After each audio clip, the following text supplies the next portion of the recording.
Okay, so a couple things in really quick. Really quick. So I'm going to ask you to watch a short video, well, 20 minutes, and it's 2 parts. I have a link to the playlist. And so you have the first one, and then the first part 1 is going to be followed by, wait for it, part 2. What? I know, did I just blow your mind? I think I might have. And so if you go to Teams, and yes, I've joined. I'm already joined. Why are you asking me to join again? So, there's a link to it. It'll have playlist. I try to get it to link to have it go automatically, but now they've made that really hard to do. That's one of my favorite things about the YouTube. The YouTube, which is owned by the Google. Oh, yeah. In their effort to make things easier, they've made things significantly more difficult. Google used to be much more easier to use. That's what we call progress. But moving on. No, it's just like, come on. But the copy notes, I can't get it to just do the automatic transfer, but it's a 2 11-minute sections of the series that PBS did a while ago on New York, maybe 18 years ago. Really well done series. But it's a good 20-minute section on the time insurance fund. So I want you to watch this, how you pay attention, jot down a couple notes so you know what happened. But the big thing is you have to write a short ID. So a couple sentences explain briefly what happened, give me an example of why it happened, and then what came out of this. Sound good? Yeah. Well, actually, I'm in a crayon kit now, so let's do crayon. It's sentences. Being that it is in you was turned in sentences. What must you write it in? Pen. What color pen? Red. Yeah, red, purple, white pen is good. Plaid, blue or black. No pink pen. No purple pen. How about a yellow? That would be awesome. Yellow is bad. No invisible ink. No, really, I turned it in. Okay. Blue. It's really a good clip. And then there's a couple other good ones. The American Experience did a really good one on the Trek Shirtwaist Farm, big documentary. And it's about 50 minutes. And used to be very easy to access. But I wanted a shorter one that does a good job and covers what I want. So this is what we're going to watch. Okay, let's go down with the progressive. Sound good? Yeah, it's got to be YouTube stuff. It's on the YouTube, though, right?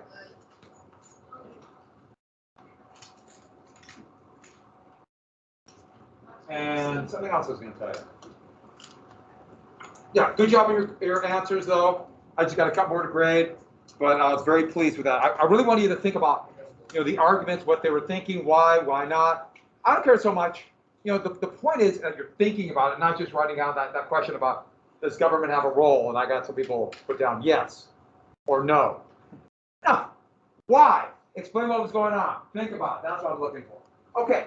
So we got through regulation. I talked a lot about it. So let's get then to the ideas of the progressives. I'm going to put this away. Cat. I don't like to brag, but that's pretty good. You got to admit. Yeah, I drew that myself. This is the recommendation in for a scholarship.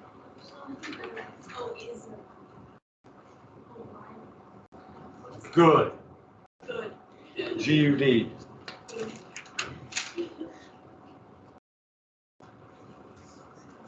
Did we get, we read a little bit, didn't we?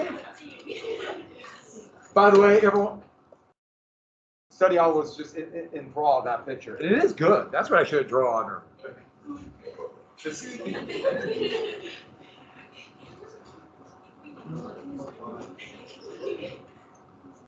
Did we get, oh, I still like that. That is, we got here? Yeah. Did we get anything else? Did we get this? Yeah, so we got this, they're benefiting, reform. I mean, and the fear of revolution was just overriding. The fear. And so, oh, there's so many pictures. of Teddy Roosevelt somehow taming the trusts, the monopolies. So, this is the beef trust, steel, oil. There's so many. I mean, it's just constantly. And it's not that he did a lot of it per se, but he talked about it and kind of put out the idea that you're going to or monopolies are going to be frowned upon. So did we get this in yesterday? We did? And then this is both parties. There are Republican progressives and Democratic progressives. They're both parties. So, for example, the two true progressive presidents, using the definition of the era, was the Republican Teddy Roosevelt and the Democrat Woodrow Wilson. And so we have both parties. And maybe because of the populace, the Democrats might have been slightly more progressive, but no, there were a lot of progressive Republicans, especially in Montana. One of the most prominent Republicans in Montana was a guy named Burton K. Wheeler, and he was a progressive Roosevelt Republican. He kind of got involved in anti-Semitism and Nazism, but that's another story for down the road. People get older and change, I mean, right? So moving on. Oh, here's another one. So here's Roosevelt, and I love this one. This is from Switzerland, but it's kind of this idea about Roosevelt's way to avoid revolution, and look at this steer he's wrestling. On one side, we have the monopolies taking over, and here, anarchism. So you remember what that idea was? It wasn't just revolution from one side or anger on one side, it was both. Fear of just a couple very powerful elite dictatorship, or communism, socialism, anarchism. And so let's get to the characteristics. What makes up a progressive? And all of these are very general. And they don't agree at all, like any other point of view. One of the things about, we have a two-party system because we have winner take all, but they don't necessarily agree, as we can see by Republican and Democratic progressives. So it's not, they believe society can improve. So not laissez-faire, not just kind of let it happen. When I mean can improve, I literally mean we can make it better. We can see what's going on and come up with solutions and make it better. Of course, we might argue about the solutions, but they're not going to believe in no regulation or competition. Let's just kind of let it happen naturally. No, there's a problem. We can make it better. Now they're going to disagree on what the problems are, disagree on the solutions. But here is this whole thing about the progressives to make a better Mountain Valley. And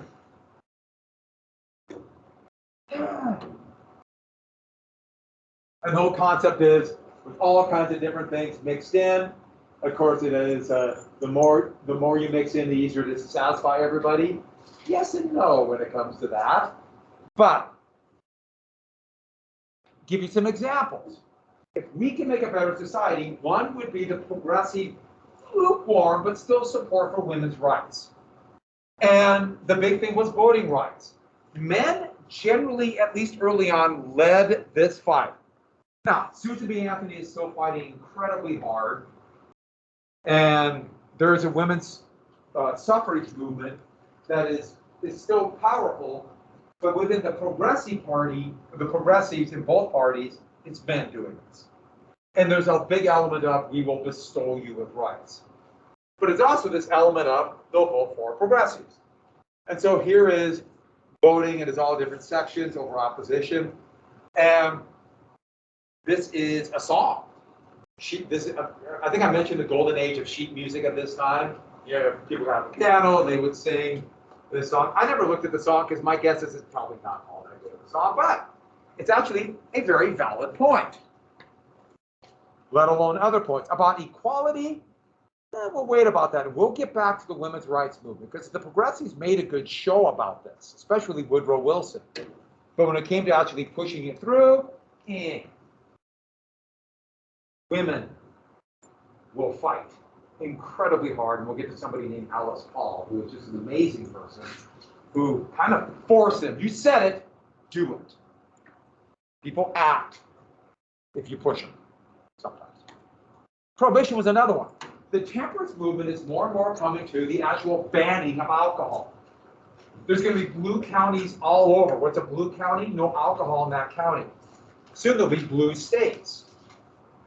Blue or anti-vice or anti-sin crime laws. And the thought was they could literally remake society. And so this the Temperance League in the name of God and humanity, implying we'll remake and get rid of all the flaws. And don't forget, alcohol is becoming a bigger issue because you have the Industrial Revolution, and more people than ever before relied upon a wage. Well, if you have a limited wage, this is a real social problem if somebody is drinking it away. Or for that matter, employers don't want hungover workers. And there's all kinds of movements here.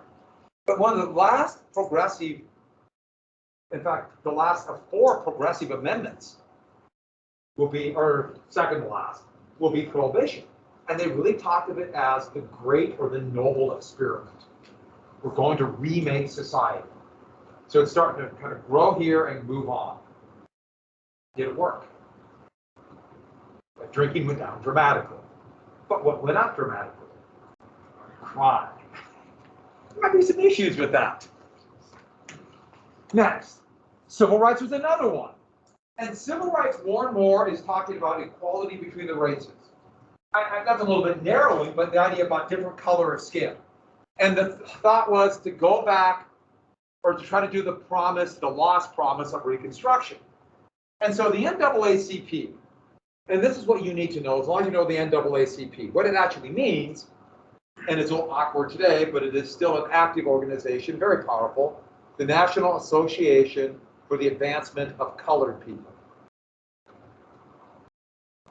It's awkward now, but the National Association for the Advancement of Colored People. And this movement, along with other movements, was the big one to end Jim Crow laws. Also economic opportunity. But the progressives are going to be bitterly divided over this. Oh yes, there should be economic opportunity, but there's a real movement for experts within the progressives. So at the same time, there's going to be a real idea of social Darwinism. And this concept of, yes, people should have equal rights, but there is a hierarchy of races.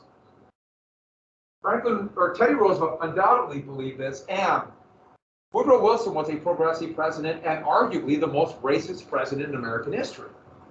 And I should add, that's saying a lot because we've had a lot of presidents who literally had slaves.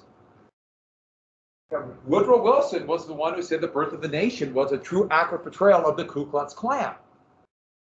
So he was a Democrat. He's from New Jersey, but he was born in Virginia. And so this shows you the complexity of the issue. There's no black and white here issue on that. And so with that, this gets right to number 2. The progressives thought we could get experts, trained professionals to handle the problems. And they talked over and over again about a scientific approach. And you see the legacy of that when people say about like the pandemic and like listen to the science. There's a legacy of that. And these new professional politicians will be called technocrats. And this is beginning professional requirements for occupation. Before I get to that, you can also see the big problem with that. This also has a very elitist, I know what's best for you. Prohibition had that element. And so this is really going to taint progressives down the road and people who are allied, even though it's different, to this day. Nobody likes to be told what to do. And especially with somebody who seems to be uncaring and thinking. So you get this, once again, I guess what is my point here? It's complex. By the way, I'm going to say that a lot, yeah. So what did you say that Technocrats were like these elected officials who were these professionals. I mean, in your lifetime, President Obama really played the role of a technocrat. It's a very knowledgeable, intelligent person to bring these intelligent people in. Now, it doesn't mean that they're right, and being intelligent doesn't mean you're correct. But that's what they brought. He really portrayed that. He really tried to portray it. And the Biden administration tries to. So they have elements of this. But then again, immediately they're going to be, well, you're elitist. I mean, it's life is complex. So what does it take to become a doctor? Now, what does it take to become, let me ask you, what's the bar now?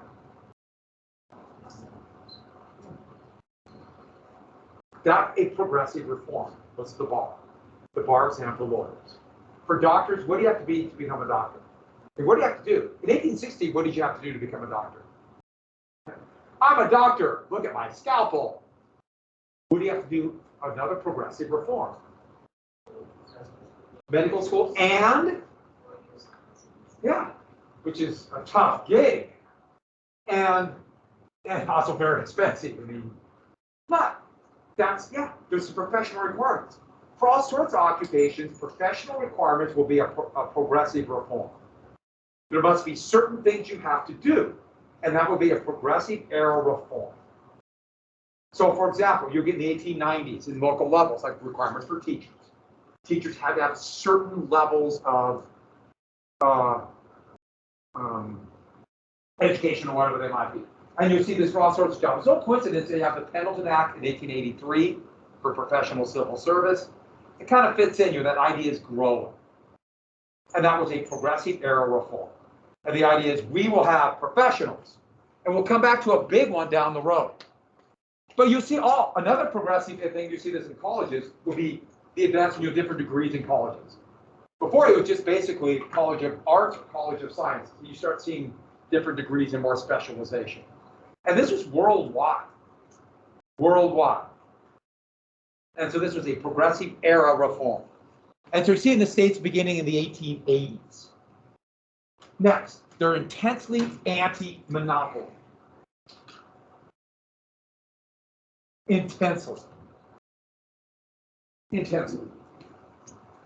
And one of their examples was after New Jersey changed their law after the Panic of 1893 and the Supreme Court allowing corporations or saying corporations have the rights under the 14th Amendment, the 4,200 biggest companies are going to become 250. That's pretty amazing consolidation and monopolization. So concentration of power. Once again, let's get into it. There's Teddy Roosevelt standing up to the trust. Like that's JP Morgan.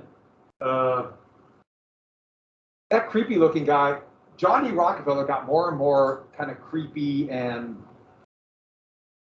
I don't know, I can't really describe what he looks like. But he's looking more and more just. Ugh. And their idea was monopolies restrict competition. They want competition. Remember, they like capitalism, but they want competition. So so monopolies will drive out competition. Monopolies will encourage all sorts of things. But one big thing is monopolies encourage more monopolies. Once you start monopolization in one market, it makes it easier to monopolize other markets. Or a company in one market would go big, they can expand vertically and control other markets. And so monopolies begot monopolies. Once you get a monopoly in one place, you're going to get more monopolies. And with monopolies, quality can go down, innovation go down, service go down. It's not 100% rule, but it's pretty much the norm. Why produce better goods?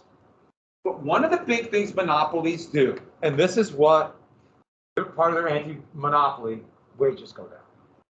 Because monopolies don't have to compete with other companies for higher wages. So they can drive wages down. Because they just say, hey, take it or leave it. And being in a public service position like mine, and there's really only one person hiring, yeah, that directly affects my wages. But it can affect anything. You really see it in Silicon Valley today.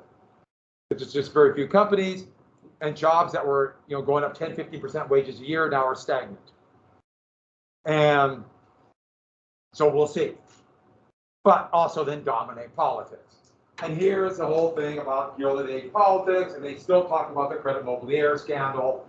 They still talk about, remember the Sherman Antitrust Act, didn't do what they said. Why? Well, lobbying. And so with that, next, regulation. We talked about this yesterday. A government makes a rule, they have the power. And so they said only government can do it.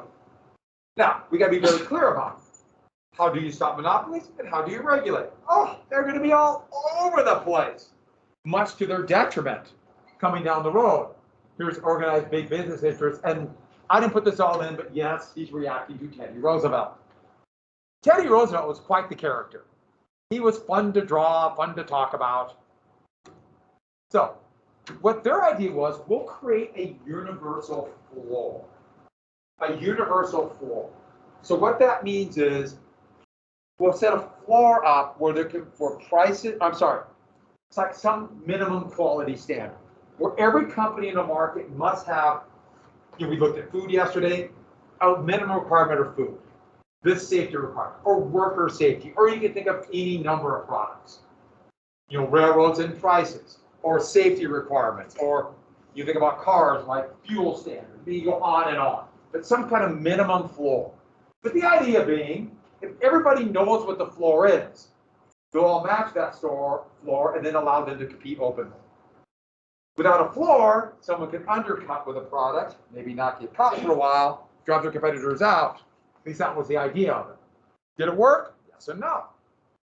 So the big one though, for wages and quality. Why set a universal floor in wages? Well, it's going to be called a minimum wage. But the reason they wanted that was, if you have more and more monopolies, that would drive the wages down. And so the thought was, okay, we want to set up a minimum floor, so if monopolies drive wages down below that, we'll say, no, you can't go below this point. But it was also to artificially raise wages, because they had a goal with this. Oh, don't forget antitrust was a big one. A big one.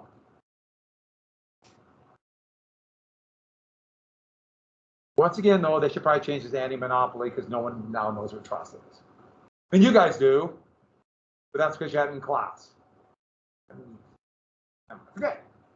But the whole thing in the long run, encourage competition. Competition for workers for higher wages, competition for better products, competition between companies. With companies, they'll hire more work. I mean, all that. Does it always work that way? Yes and no. Like everything else. And then they really pushed this concept of social justice. Teddy Roosevelt talked about social justice all the time. And this is very much like the social morality of the populace. And once again, let's be very clear, terms are terms. So morality or justice. But this concept is you can't do anything with your property. You can have property, but you can't do anything you want. Like, for example, his big thing was putting on inferior products, or to Teddy Roosevelt's point of view, getting rid of all the forests. We'll come to his concept of conservation down the road. He wants to use it later. Or how you do wages or whatever. And one of the big things they talked about was the gouging of essential services. Companies are starting up these electrical companies. And once people started getting addicted to electricity, they started charging incredibly high rates. And they didn't want to go back thinking, oh, we don't want to be like the way the fire departments work, where they would literally start fires, or for that matter, demand money right at that spot, these private fire companies, to put out the fires. They don't want to go back to that. Or clean water was another one. And so they talked about this. But let's be very clear. Once again, that might sound good. It might sound bad to you. It's up to you. But how do you achieve that? They obviously very much and bitterly were divided over this. Bitterly divided. But what they talked about, the other thing was providing for the general welfare. Why did they say general welfare? That's in the preamble of the United States Constitution. So that's in the Constitution. So we're going to provide for the general welfare of all Americans, regardless of who they are. And then once again, you might see where there might be a disagreement. Define that. Define that. So that's where you get disagreements. But that was their idea. Well, we're going to do this. And what was their goal? Well, their goal was a larger middle class. And this is going to be the essence of what Teddy Roosevelt, or Franklin Roosevelt, is going to say, I'm the successor of my cousin, but I'm calling it liberal. Why middle class? Remember, the progressives were middle class reformers. And they felt the system is good and we want to protect it. And so what they're thinking is, if we take people from the lower classes, give them a higher income so they can afford to buy some of the trappings of an upper class life, they will be more likely to defend the nation, protect it, keep the system going. If people feel out of touch with the system, if they feel the system has left them behind, is going on without them, doesn't care, what might that lead to? Remember their big fear, revolution. So that's what, we get a bigger middle class. And so you'll see elements of this then, but beginning, World War II and afterwards, this kind of new American dream of this so-called middle-class life would begin to develop. I mean, what kind of things can you get? Of course, not everyone could do it, but the thought was this society will provide you with the means to get a, what were they? House. Yeah. What? A car. That was a biggie. A washer and dryer. You think like that. And a better life for your kids. And that became, if we get people who got that and think they can get it, they'll be more vested in society. If people feel that society is not doing that. And so one of the ways to do it is that justice, having kids work there. Or here, and there's always a fight for child labor, by the way, still going on today.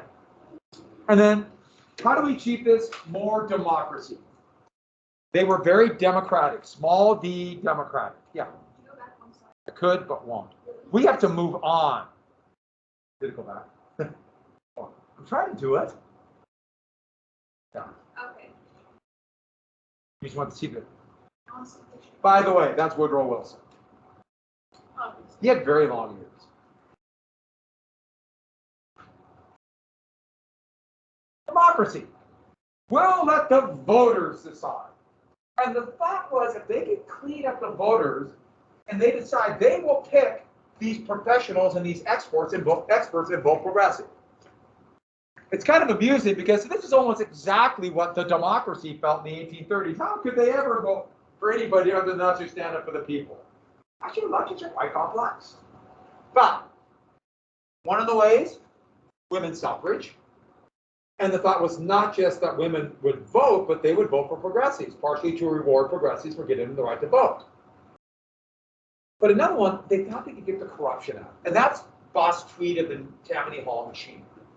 And the thought was they get rid of the machines and more people will vote. And if more people are engaged in the system, they'll make the right decisions. They will make the right decision. They'll vote for experts like them. So they wanted more small d democracy, kind of. We'll get to it. They said it. Did they actually mean it? That's another story, like anything else in this world. So who are the muckrakers? I didn't write this down, but muckrakers were reporters. And this was meant to be an insult, and then they would later adopt it later on. Muckrakers were reporters. And they were the ones, okay, they did a lot of reporting on different things, but one of the biggies was exposing corporate corruption. Now, remember I asked you about that question number 2 or number 3 you had to answer for the jungle and so what corporate practices? And you put down a lot of things that frankly were not illegal, but you knew they were corrupt. That's corrupt. This is what we're talking about here. A lot of it was not necessarily illegal, or at least it's so ill-defined, like under the Sherman Antitrust Act. Like, for example, we'll get to a couple of these magazines. McClure's was a big one. The Nation still exists today, started as a muckraking magazine. Ida Tarbell would write for the McClure's magazine, and her expose on Rockefeller shook the United States to its core. Rockefeller and Standard Oil was in the process of just an incredible display of big business power, driving out the small oil wells in southern Kansas. They were literally just discovering the big oil strike here, ironically in southern Kansas. It's just kind of weird to think about it. I always think about Oklahoma and Texas. And about the power of monopolies. And this would help break up Standard Oil, starting with, they'd start the process under Roosevelt, but it would happen under President Taft. Jacob Reeves, a photojournalist, would write How the Other Half Lives. And in it, he wrote about the plight of urban poor. You could have done the same for the rural poor, but he did urban poor. About incredibly high-priced tenements, or even people renting out holes dug into the side of the walls of basements of tenements, or renting out spaces in alleys. That's how crowded and expensive and precarious it was to live for many people in New York City. And this is going to lead to some city-level progressive reforms, but this concept of not so much I'm going to be like them, but how long will people take that?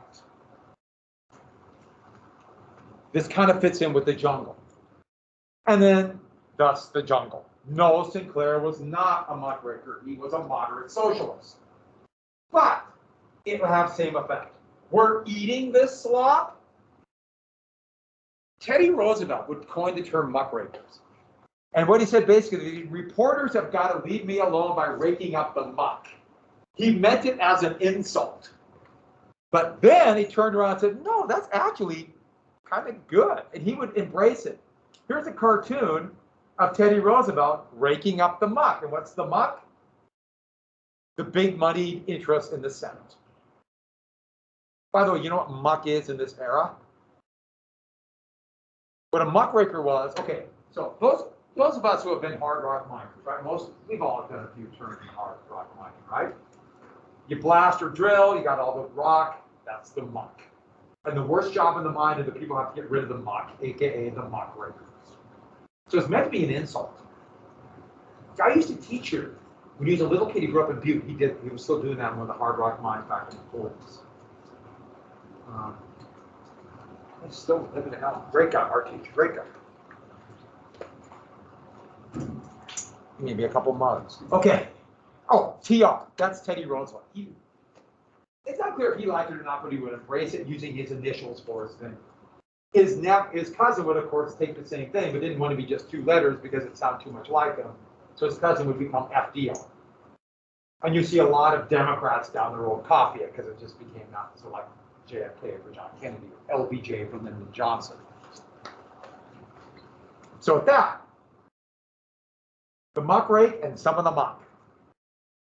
Another movement that was growing was called the social gospel.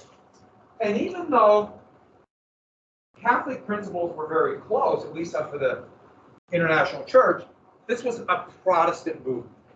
And it was Christian answers to some of these problems. And so there was a real big tie-in with Protestants and progressives in the United States. Not all. This was another rapidly changing time. All these new technologies were happening. And just the beginnings of, in fact, in the 1913, the term fundamentalism will come about. But it was very much Christian. And to them, it was very much New Testament for Christianity. But it tied in with a lot of the Old Testament direct cries for social justice. But a lot of the post-millennialism was a big movement in Protestant faith. And the thought was, we need to reform before the second coming. So this is Christianity, and Protestant Christianity, so they're talking about the second coming of Jesus. And this was, post-millennialism was like a wave amongst those who were Protestants in the United States and Britain and Europe, just a wave. Remember I told you about the Millerists who believed that the second coming was going to happen like right now, and they went up on their roof and waited for it? You remember me telling you about that story? Yeah. Well, they thought it's just going to happen. Post-millennialism, they believed there is going to be a second coming, but we must make a better world to get it ready, or it won't happen until we have a better world. Millennials believe it's going to happen. We're going. Here, we'll make a better world. We have to be better, or it won't happen. So there are different points of view, and it's kind of fascinating how they both develop. Have you ever heard the term rapture? It would come out of this. It would come out of this movement. And so, a classic example of this would be the Salvation Army. Non-denominational, but Protestant, starting in England, which makes sense. The Industrial Revolution began there first, so they have those pressures first. It's going to be to use Christian charity. The idea, that was a big element of it. Now it's anybody. It's much more open about other faiths, even though they would have taken money. But the idea is we will start this reform and help anybody regardless of who they are. Now, it might not change actual problems that have happened, but it would definitely lead to a change. Also, the settlement house movement. And these were usually Protestant too, but these would be places for to help, especially immigrants or new migrants to the city, people kicked off their farm, try to help them in the city. I mean, if you've ever been to a big city that first time, it's kind of overwhelming. I mean, like, if you've been to Billings, it's crazy. No, like, if you all of a sudden, the first time you're dropped into the middle of New York City, it's a little different. This might shock you. It's different. But just imagine how overwhelming it must have been. This is a place to help. And the thought was outside the political machines. The most famous would be Jane Hall's settlement, or Hull House, which was the settlement house in Chicago. Now, by scale, it's not going to be huge, but it was that effort of the social gospel. And so there's really going to be this tie-in. Yes, prohibition would fit in that. But at the local level, this is where you're going to start seeing it in the political arena.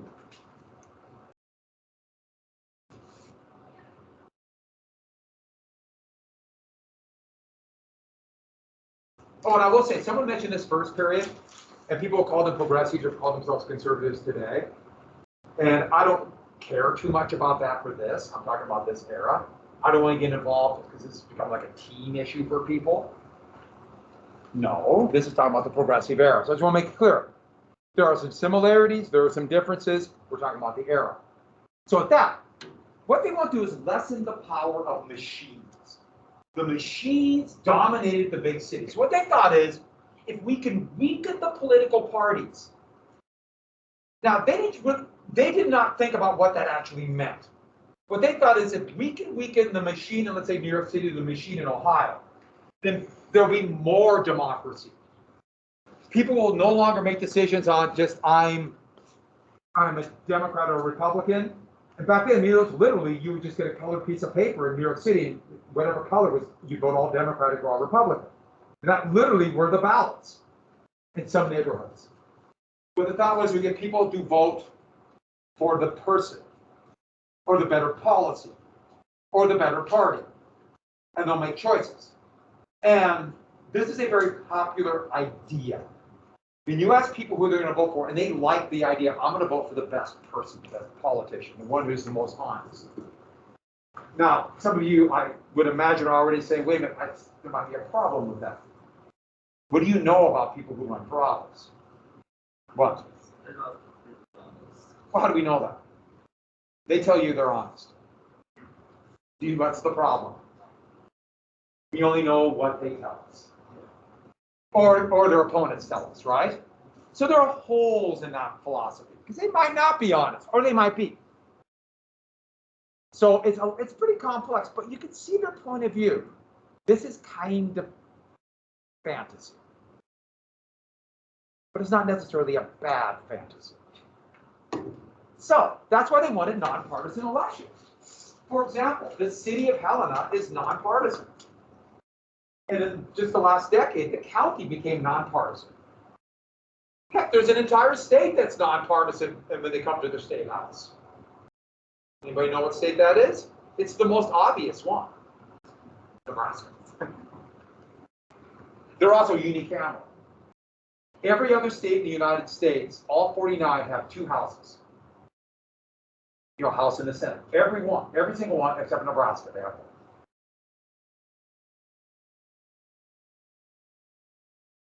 Does it work? It works fine for laws, but they have no partisan. You don't run as party, you just run as individuals. Of course, how do they divide up when they get there? Into parties. So, but that's Nebraska. And a big shift in how they thought with government. They thought we could get real progressive reforms, like building safety requirements, or worker safety, or schools, or whatever it might be, if we have a reform of government. Most cities in this era and before were city mayor, city council. The mayor is the executive. You know, they carry out, they execute the laws. The council is like the legislature. They want to switch to, there's still a city council, but then a trained professional appointed by the city council will run the day-to-day activities of city government. So they will not be tainted by the big money political issues like Boss Tweed. They will be a professional, a technocrat. And so the executive will have experts do it. Therefore, they will not be tainted by money or financial reasons because they're a trained profession. And there is a college degree for that. It is a graduate degree. Most people will get a degree in political science, and then they will go to graduate school, and it's called public administration. And you become a city manager. A very good friend of mine from Miles City has that degree. And he is the assistant city manager in Columbus, Ohio. And he actually is turned down to be a city manager in some cities because Columbus is a massive town. The biggest city in Ohio by far, and over 1 million people. And so I could see Kenny becoming the city manager of Townsend, of a really big city, and that'd be great. He's a really good guy. It's funny, my brother's in Columbus, Ohio too. So every once in a while they run into each other. I know it's 1 million people, but Columbus is huge. I always thought Cincinnati or Cleveland were the biggest cities in Ohio. Columbus is a lot bigger. What's Helen? Are we city mayor council or city council city manager? Yes. We were city mayor council. No. Good guess, Phil. Very good guess. We have a mayor. Yes, we have a mayor. The mayor is just a member of the city council. They're the person who beats the gavel. Yeah, the mayor has no executive or no administrative function. We have a city manager. Yeah. So does the mayor like represent our town, or like what is their? Yeah, they actually are elected by the whole town to be a member of the city council. But we have a city manager. Yeah, that's appointed by the city council.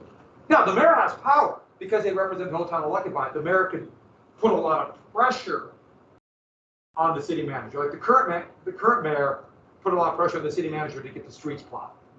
I never remember about 4 years ago, there was a real issue. And the streets now, I mean, they have that part, but they don't actually do the day-to-day jobs of, getting the street plows out or fixing potholes. Yeah. Are there any cities still in America that have a city mayor? Well, a lot of the big cities like New York City that want to reform, they said no, we're keeping the mayor. So the mayor of New York City has immense power. That's what I thought, because I remember hearing mayor. So Adams, the mayor there now, has immense power. But Philadelphia, a lot of the big cities still have this. Los Angeles, they didn't want to give up their power. But Columbus, that's a really big town. Kenny worked in Charlotte, North Carolina, which is a massive town too. He was just on the staff, you work your way up.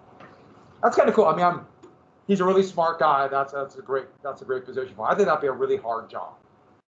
Because you're in that position, when's the only time you actually hear from people? When something bad is going on. It's a tough job. When everything's going well, it's like, yeah, okay, good. But when there's a big pothole, that's when people come and complain. It's a hard job.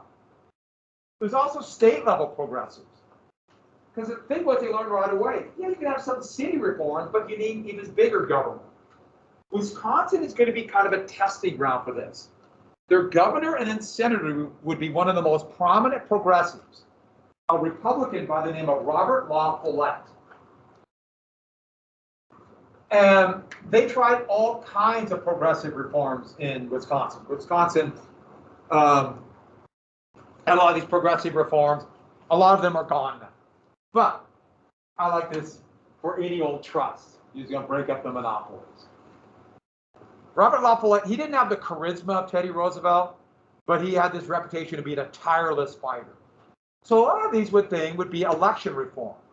Like, for example, in the weird way they called things then, the Australian ballot. Okay, there's a real movement. We need secret ballots because people could be coerced. People from the party might come and say, you're going to vote for this person or your boss. But also standardized ballots. Because they were pretty common. You give different ballots to different people. People you didn't want to vote correctly, you give them a really confusing ballot. So, standardized ballot. Now, the U.S. still has an incredibly weird election system. Because we have some where we have some federal control, some state control, some local control, and every state's different. Every county's different. It really depends on the state and the area. But that's the Australian ballot, the first one. Next, a referendum. A referendum is a law. There's a couple different reasons this happens, but the law is started in the legislature. Sometimes it depends on the state. Sometimes the legislature decides and then it goes to the people. Sometimes it has to be signed by the governor. But then the people vote on it, so it's on the ballot. Every state that has a referendum, and not all do, have different rules. They have different rules. For example, in Montana, if there's any desire to raise a sales tax, it's got to be a referendum. That's in the state constitution. The last time that's happened was in 1994. Another one is the initiative. And remember, these are all like, we'll get more democracy, that give the people a greater voice. Here it initiates, that's initiative, with the people. Usually some kind of petition process. Once again, every state that has this has different rules. Every state. How they gather the petitions, how many are necessary, some have more, some have less. Montana has changed theirs a number of times in the last 30 years. Another one, same thing, it's called a recall. You can remove someone from office before their term is done. It's like an initiative, usually a petition, some kind of process. It rarely happens in Montana, it's pretty difficult to do. California has really loose recall rules, so literally every governor, they're elected and the recall process begins. Every single time. And they just had a recall just a couple of years ago election. It lost by almost 70% of the vote, but it just, the recall election is crazy too. All you got to put in, you put in $1,000 and you get your name on the ballot to replace the governor.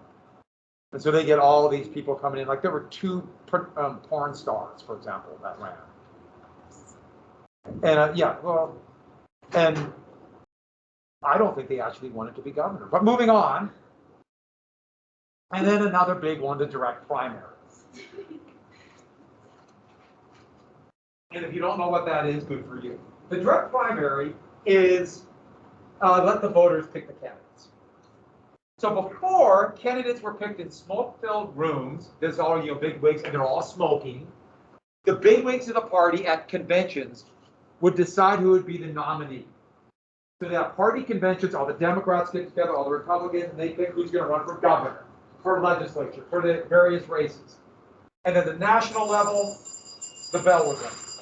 Just a little bit left to finish. Did you know you guys get a 3-day weekend? I'm going to be working the whole time. I'm going to be in here working for you. Now it's 3 days to Monday, not Tuesday. And it's not even Monday. It'll be Tuesday. Have a good weekend, everybody. Thank you. Have a good weekend. You too. See ya. Yeah, same thing. Wow, I really want to. Now, please, come on, you can do it. Actually, to write something in crayons. Oh, yeah. Have a good day, everybody. See ya, thank you. Have a good weekend. Bye. Thank you. Have a great weekend. What book? Serious Benedict. What's it about? It's so good. About Mysterious Benedict? So, a bunch of really smart kids who are like serious. Oh, okay, because I've seen the book, I've seen other people have it. It's fun? Yeah, it's kind of a kid's book, like I call it, I could have read it on the book. There's nothing wrong with that. Yeah, we'll see ya. For me? We just made a mistake. No, you're good, you're good. We'll see ya.